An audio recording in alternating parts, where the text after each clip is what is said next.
You see it right here? Look. It's easy to cut through.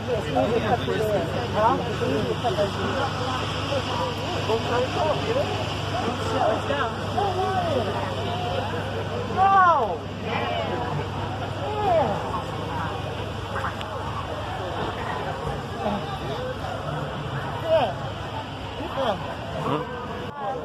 I mean, you can figure out what the line is, start or stop.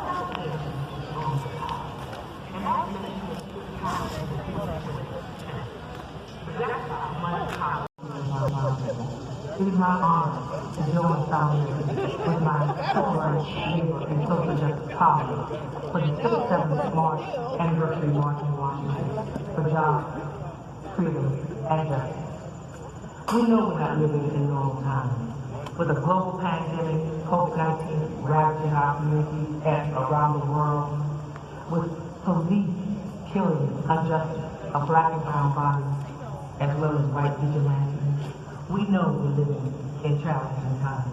To show that we have the power to make change. One, the 2020 election is just around the corner. And we know that people will try to suppress our vote. But we're not going to have that in our watch. So I want you to do a couple of things. Ask yourself.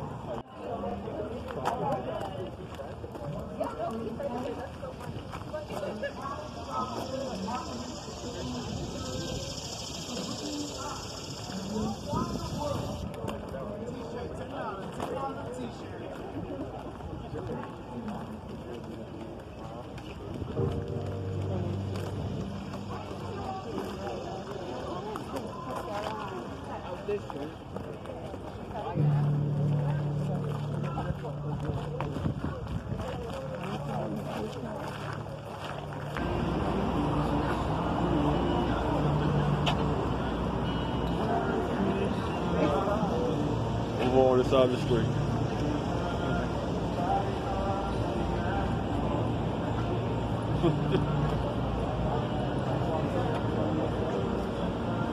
So it's 10 Ave, and then the next street is 8th Street. You take a right, you can see it from the top of Lafayette Park. They just finished the North End line. So it's the best view you have right now. Thank you.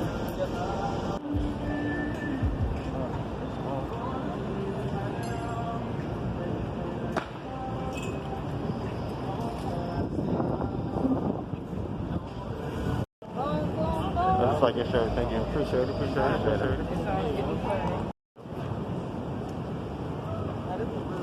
Got it? Yes, excellent. What size is on the shirt? What size you need? I'm just capturing the experience. You got social media? No, I don't, but you can buy a shirt. Why not? I was just going to send a promo. You mind if I get a shot of your shirt? Thank you. Excellent.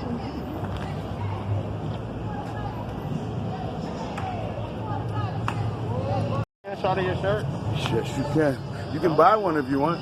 $20 donation is going to help the brothers in Kenosha. Okay, what's your social media? Huh? Social media? NAAP. No, I can show you one now. No. Oh, okay. It's on camera, yeah. Okay. NAAPS.US or hashtag Don't Shoot I'm Black on Instagram. All right, thank you. Thank you, brother.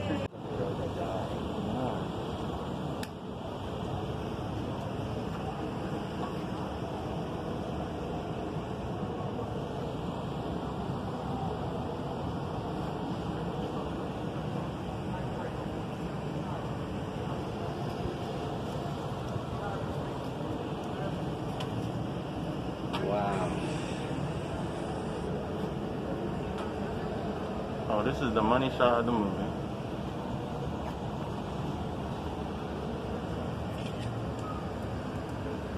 It's the money shot of the movie.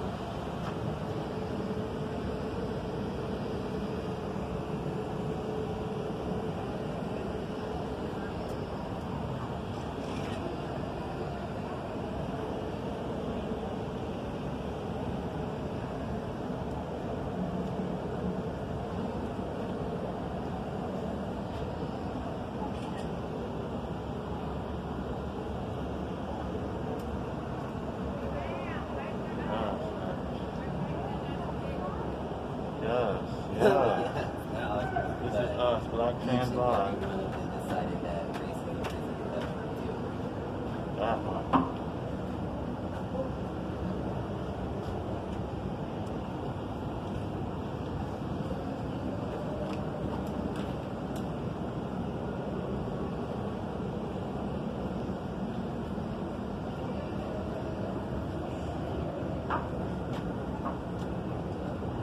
Oh look, it's 3K-ish. Like check this out. Oh my goodness.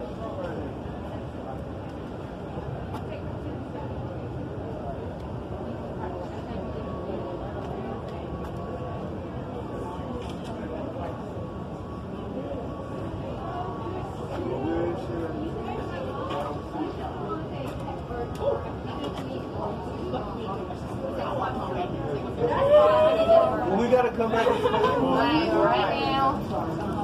Need it. Oh, the Black Panthers. Yeah, I can't find the video I can watch it. I'm alive. Take off my shirt.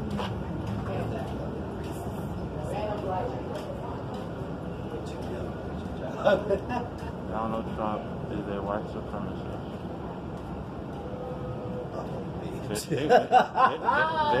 They went off, bitch.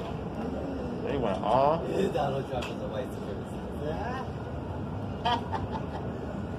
Right, being black is not a crime.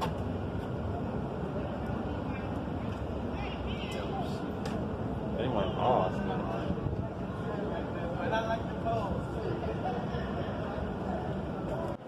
Let's turn this way with a light. There we go.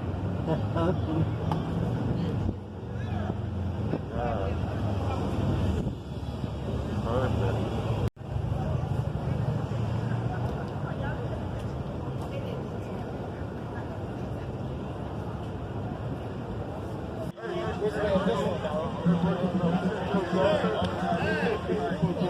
Wristband, only for $1.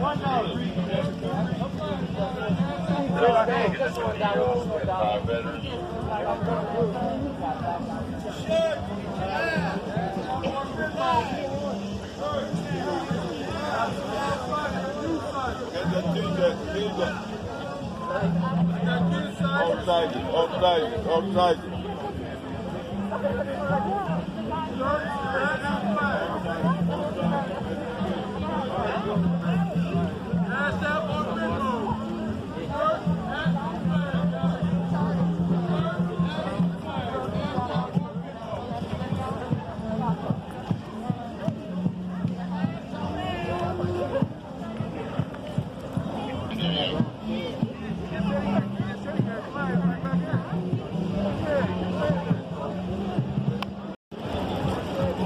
Holy crap. What is the name of that? Where's this food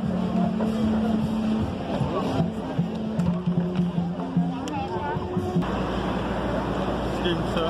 Yeah. Oh, sorry. Wow.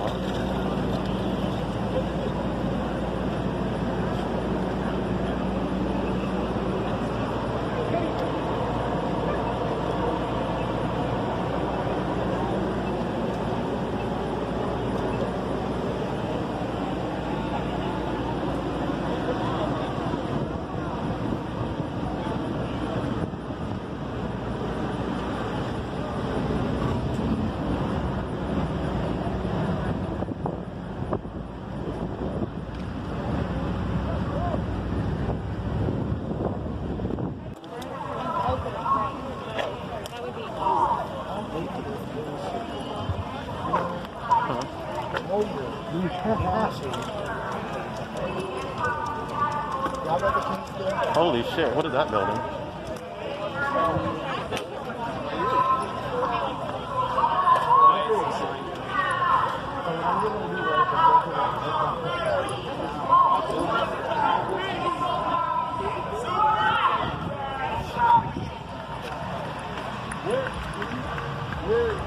Where are you at now? What are you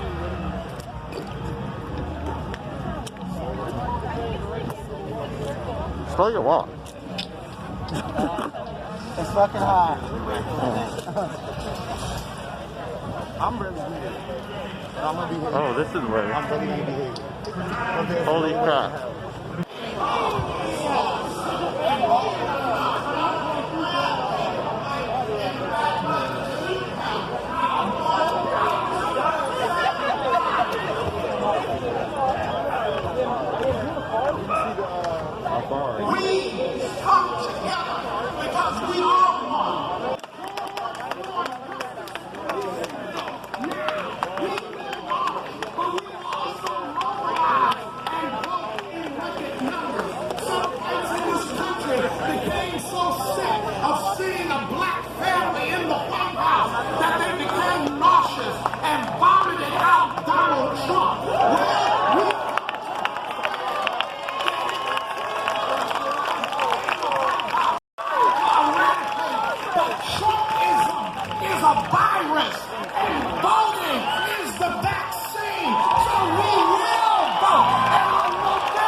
And is respected for his work in the area of human rights across the region. He served on Are too saggy. My shoes aren't tied. I'm wearing a hoodie. I walk too fast. I look intimidating. I'm a threat, a menace, a societal scourge, a casualty, a neighborhood nuisance. I can't win. I can't get a job. I can't get a raise. I can't find respect. I can't make ends meet. I can't breathe. What do I do when I can't breathe? We reject the process of dehumanization. We see everybody as our neighbors. We go back to God, who is the source of our breath. We passed the John Lewis voting rights bill. We passed the George Floyd justice and policing bill, and we throw bigotry and fascism and a Mango Mussolini out of the White House by going to the polls on November. When we think about Claudette Colvin and Rosa Parks and Mahalia Jackson, Black women have continued to be on the front line, so these movements must continue to be intersectional. And like Naila said, as we stand here as the co-founders of Freedom March NYC, as we stand here today celebrating the history of what we mean when we talk about the civil rights movement, because we know that progress is not easy, and it does not happen in one generation, but it takes all of us coming together. We could not be here without the protests and mobilization efforts of so many organizers, Black women organizers who have led in New York City. When they were saying that the KKK was coming to New York City, when they were pepper spraying and macing organizers on the ground and kidnapping us in unmarked police vans, we still came out and we still made sure that this movement was not silenced. And so we may be young, but we are a force. We may be young, but we stand on the shoulders of giants. We may be young, but we are organized and we are strategized, and we will show up in November to the polls, and we will let them know that we are not going anywhere. We will ensure that this revolution will be televised.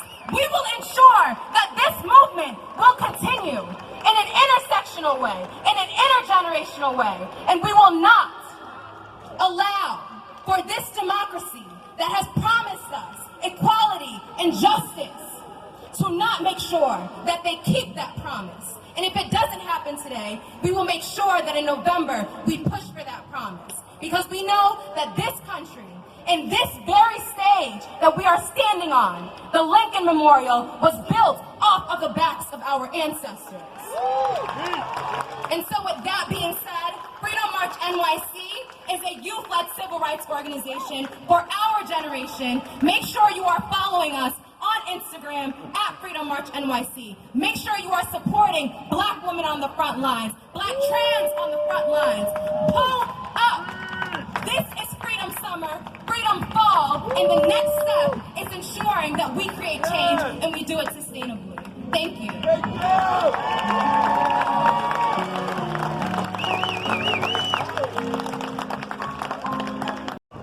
Holding a BA in politics and an MA in international relations with a concentration in international law from NYU.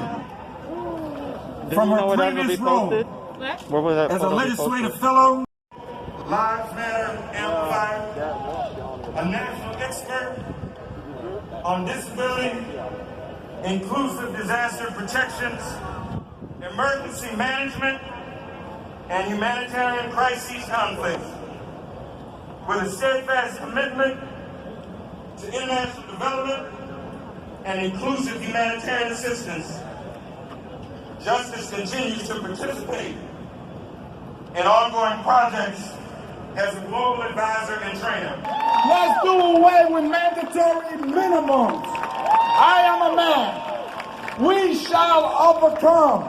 Si se puede. No justice, no peace, and Black Lives Matter. God bless you and keep the faith.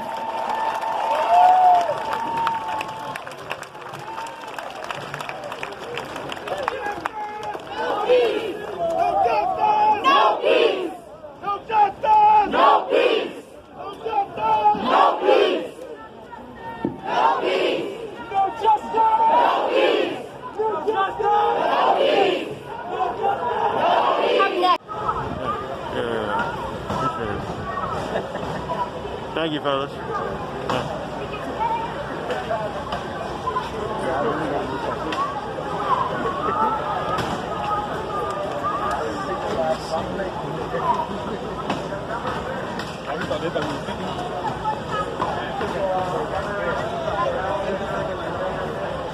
Yeah, that little.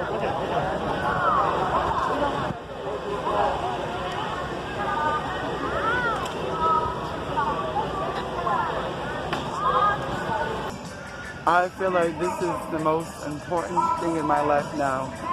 We are actually standing in front of history. I came here because I want to be part of this history. I want to be part of this movement. Trans lives matter. Gay black lives do matter. Black lives matter.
Let me say to you tonight that wherever you are or whenever you're engaged in work that serves humanity and is for the building of humanity, it has dignity and worth.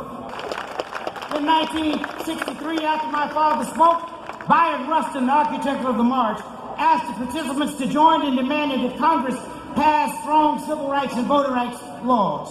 More than half a century later, we must demand that the United States Senate stop blocking passage of the George Floyd Justice in Policing Act and the John Lewis Voting Rights Restoration Act.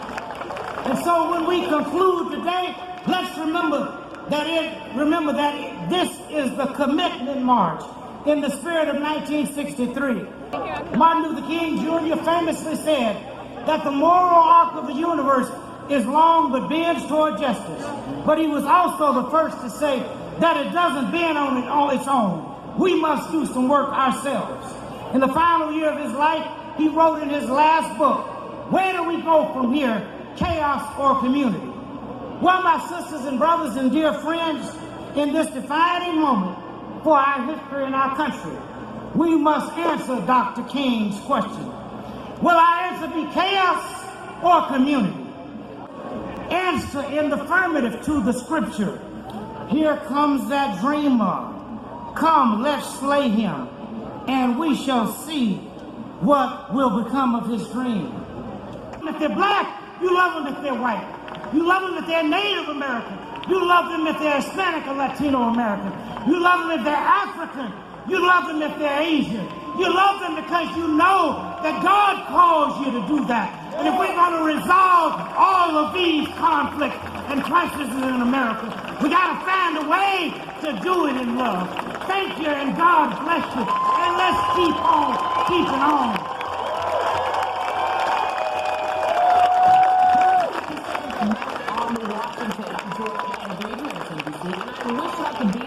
With you today, as Reverend Al Sharpton is my colleague, my friend, my off-the-record pastor, and my big brother. I arrived in East Flatbush, Brooklyn, New York in 1986 at age 18, having left when I was 2. It was an era when Black Lives Matter meant Michael Griffiths, Yusuf Hawkins, Sean Bell, Amadou Diallo, Patrick Dorisman, and Gavin Cato. It meant the Central Park Five and the replacement of New York City's first black mayor, David Dinkins, with Giuliani time. A stay away if you're black Bensonhurst and Howard Beach, and Reverend Al Sharpton, who was the only one who seemed to know what to do and who cared enough to do it. A generation earlier, it was Jesse Jackson, and before him, Dr. King. But for my generation, it was Reverend Al, to make real change. And he has been our backstop and our defender in dark times.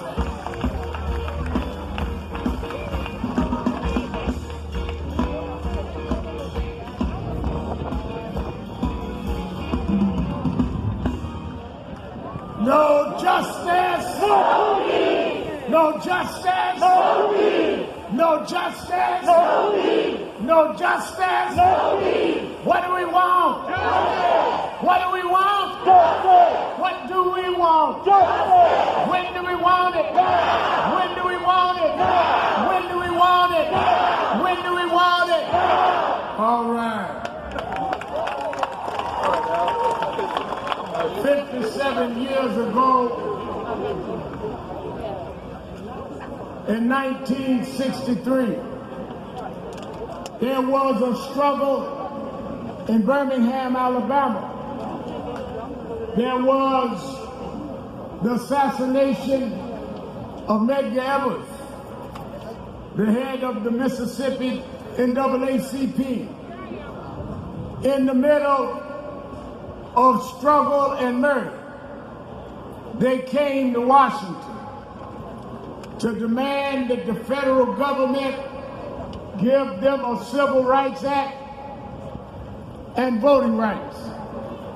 They marched that day, in a hot, blistering day like today, saying that as we struggle, we need legislation.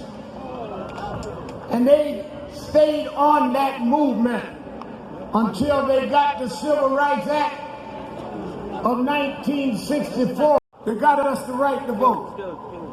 And that right lasted till 2013, when they took and gutted out the middle of that bill, taken away.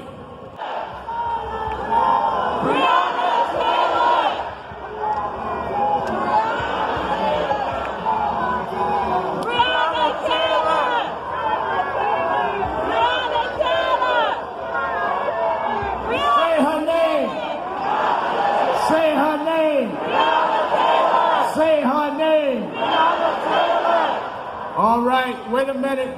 Shh. I brought Mr. Lincoln all of the broken promises. George Floyd! George Floyd! George Floyd! George Floyd! George Floyd! George Floyd.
The whole damn system is guilty as hell.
Justice!